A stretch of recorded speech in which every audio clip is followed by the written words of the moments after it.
Previously on Serial. She was like the Ryan Lab's golden child. The cause of death was manual unlatching, meaning someone did it with their hands.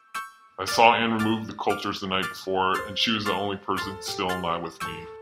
I'm not even a science reporter. Then I went back to my desk and I cried for about an hour.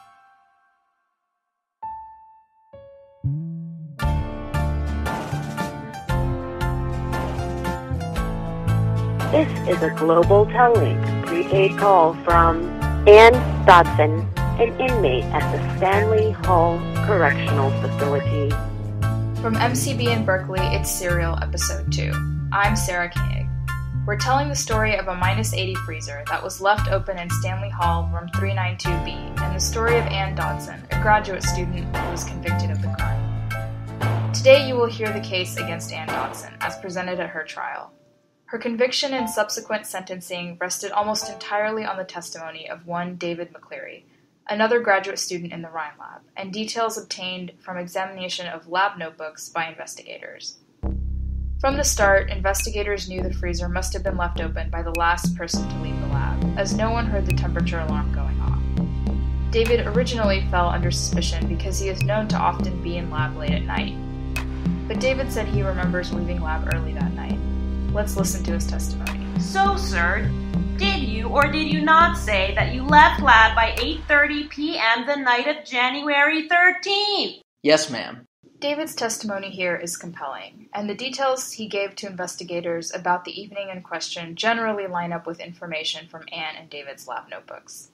The last experiment recorded in David's notebook that day was 15 RNA preps, which David said he finished by 8:30 p.m. This was after attending a seminar in 100 GPB that let out at 5:30 p.m. Ann, on the other hand, records imaging a gel at 8:51 p.m., 21 minutes after David claims to have left. Ann tells me her case lives and dies in those 21 minutes. My case lives and dies in those 21 minutes. The first letter I got from Ann, almost exactly 1 year ago, included a challenge. She didn't buy the timeline of the crime, the 3-hour time window in which David claimed to have walked back from the seminar and do 15 RNA preps. Which may seem like a long time, Ann wrote, but it's virtually impossible if you consider the following facts. For example, when a seminar ends at 5:30, you can't just leave and walk back up the hill, she wrote. There are tens of professors in the audience who are going to want to ask questions afterwards. I wish if you could just see what it's like to be at a talk with Jeremy Thorner there. That's Ann elaborating on her letter. Then there's the RNA preps. I mean, the first incubation alone takes a full hour. So it's just a really tight window of time for this to have taken place. There's always this moment where I visualize the protocol. It's just, oh, hey, I gotta go. All right, bye. Okay, bye. That happens sometimes. Jasper comes by and you're just done, mid-sentence. Anyway, I can pick up from Ann's letter. She wrote that in addition, the route from GPP to Stanley, even though it's short, there is a major hill along the way, and that at that time you have to dodge a ton of undergrads who are walking while texting.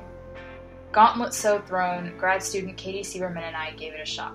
We tried this agenda. Twice we tried it, in fact, because, full disclosure, the first time we forgot to use RNase-free reagents. So here we go. We're at GPB Tuesday afternoon, post-seminar questions. Can you tell me whether you've done the same experiment but in a PDR5 delete background? Okay, it is now 5:47. We get out of GPB and start walking up the hill. We're at 23 minutes, right about now. Just crossing Memorial Glade. We run into Stanley and start thawing our cells. Ann was right. The RNA prep protocol was lengthy and intense. No, the organic layer's on the bottom! Oh, sorry. We finally finished all 15 RNA preps at 8:31 p.m. It was a race, and there was no room for error, but we completed the challenge within a reasonable time. I don't think it was likely David could have finished these RNA preps by 8:30, but it was possible. I told Ann about the results. Really? Wow. But there's no way David did that. That guy's terrible. See you next time for the final episode of Serial Season 2.